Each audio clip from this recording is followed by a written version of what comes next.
दुनिया में बहुत से लोग ऐसे हैं जिन्हें उनके जीवन में दैवीय सहायता मिलती है। किसी को ज़्यादा तो किसी को कम। कुछ तो ऐसे हैं जिनके माध्यम से ऊपरी या दैवीय शक्तियाँ अच्छा काम करवाती है। सवाल यह उठता है कि आम व्यक्ति कैसे पहचाने कि उनकी दैवीय शक्तियाँ मदद कर रही है या उसकी पूजा पाठ प्रार्थना का असर हो रहा है। आओ जानते इस बारे में 11 संक्षिप्त जानकारियाँ। जी हाँ, मैं हूँ पंडित नवीन दास शर्मा। यूट्यूब चैनल पर आपका स्वागत करता हूँ बंधुओं। तो एक लाइक ज़रूर कर दें वीडियो को। तो नंबर 1 उसका पॉइंट ये आता है कि अच्छा चरित्र। शास्त्र कहते हैं कि दैवीय शक्तियाँ सिर्फ उसकी ही मदद करती है जो दूसरों के दुख को समझता है, जो बुराइयों से दूर रहता है, जो नकारात्मक विचारों से दूर रहता है, जो नियमित अपने इष्ट की आराधना करता है या जो पुण्य के काम में लगा हुआ है।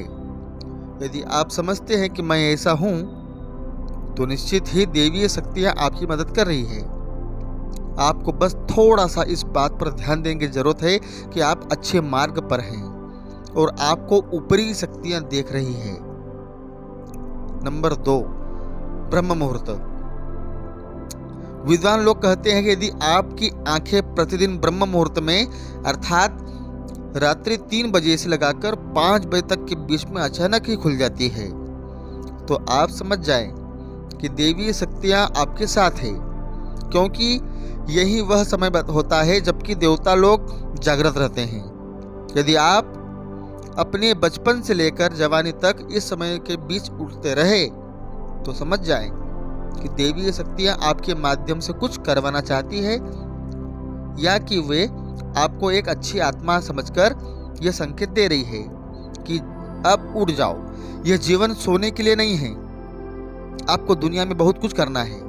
यह भी कहा जाता है कि सत्व गुण प्रधान लोग इस काल में स्वतः ही उठ जाते हैं। आयुर्वेद के अनुसार इस समय बहने वाली वायु को अमृत तुल्य कहा गया है। यह अमृत वेला होती है। कहते हैं कि इस काल में दुनिया के मात्र 13% लोगों की नींद खुलती है। सपने में देव दर्शन।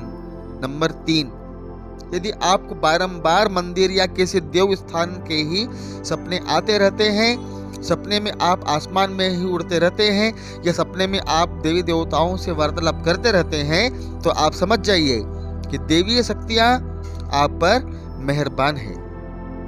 नंबर 4, पूर्वाभास।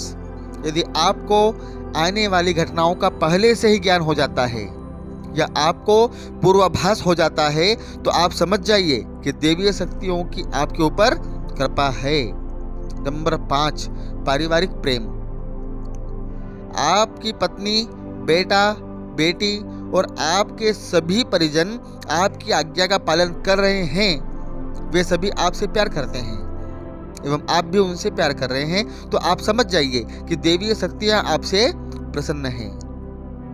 नंबर 6, भाग्य से भी तेज। जीवन में आपको अचानक से लाभ प्राप्त हो जाता है। आपके किसी भी कार्य में किसी भी प्रकार की आपको बाधा उत्पन्न नहीं होती है और सभी कुछ आपको बहुत आसानी से मिल जाता है।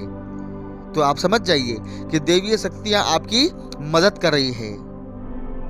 नंबर 7, सुगंधित वातावरण का एहसास। यदि कभी कभी आपको यह महसूस होता है कि मेरे आसपास कोई है या आपको बिना किसी कारण ही अपने आसपास सुगंध का एहसास हो तो समझ जाइए कि अलौकिक शक्तियां आपके आसपास ही हैं और आपकी मदद कर रही हैं। नंबर 8, सुहानी हवा। आप पूजा कर रहे हैं और यदि आपको लगे कि अचानक सुहानी हवा का झोंका या प्रकाश पुंज आ गया और शरीर में सिहरन दौड़ने लगे, ऐसा तो पहले कभी हुआ नहीं, तो समझिए कि देवी या देवता आप पर प्रसन्न है और वह आपकी मदद करने के लिए तैयार है। नंबर 9, ठंडी हवा का घेरा। भूमि पर रहते हुए भी कभी कभी आपको यह एहसास हो कि मेरे आसपास बादल या ठंडी हवा का एक पुंज है जिसने मुझे घेरा हुआ है, तो आप समझ जाइए कि अलौकिक या दैवीय शक्ति ने आपको घेर रखा है। ऐसा अक्सर बहुत ज़्यादा पूजा पाठ करने वाले व्यक्ति के साथ में होता है। नंबर 10, रोशनी का पुंज। अचानक ही आपको तेज रोशनी का पुंज दिखाई दे जिसकी आप कल्पना भी नहीं कर सकते, या आपको अचानक ही कानों में मधुर संगीत सुनाई दे और आप आश्चर्य करें कि यहाँ आसपास तो कोई संगीत बज नहीं रहा यार, फिर भी वह कानों में सीटी बजने की तरह सुनाई दे रहा है, तो आप समझ जाइए कि आप देवीय शक्तियों के सानिध्य में हैं। ऐसा अक्सर उन लोगों के साथ होता है जो निरंतर ही अपने इष्ट देव का मंत्र जाप कर रहे होते हैं। नंबर 11, किसी की आवाज सुनाई देना। आप रात्रि में गहरी नींद में सो रहे हैं और आपको लगता है कि किसी ने मुझे आवाज दी, और आप अचानक उठ जाते हैं, लेकिन फिर आपको आभास होता है कि यहाँ तो कोई है ही नहीं, लेकिन आवाज स्पष्ट थी। ऐसा आपके साथ कई बार होता है, तो आप समझ जाइए कि आप पर किसी अलौकिक शक्ति का मेहरबानी है, और ऐसे में आप हनुमान जी का ध्यान करें और उनको धन्यवाद करें। तो बंधुओं, ये मैंने आपको 11 इस प्रकार से यह संकेत वाली बातें बताई है। तो आपको वीडियो कैसा लगा है कृपया कमेंट बॉक्स में ज़रूर बताएं, और चैनल को सब्सक्राइब कर लें और वीडियो को लाइक ज़रूर कर दें, ताकि ऐसे ही वीडियो आपके समक्ष लाता रहूं। बंधुओं, कल एक और नए वीडियो साथ में मिलेंगे, तब तक के लिए धन्यवाद। जय श्री कृष्ण, जय माता जी की।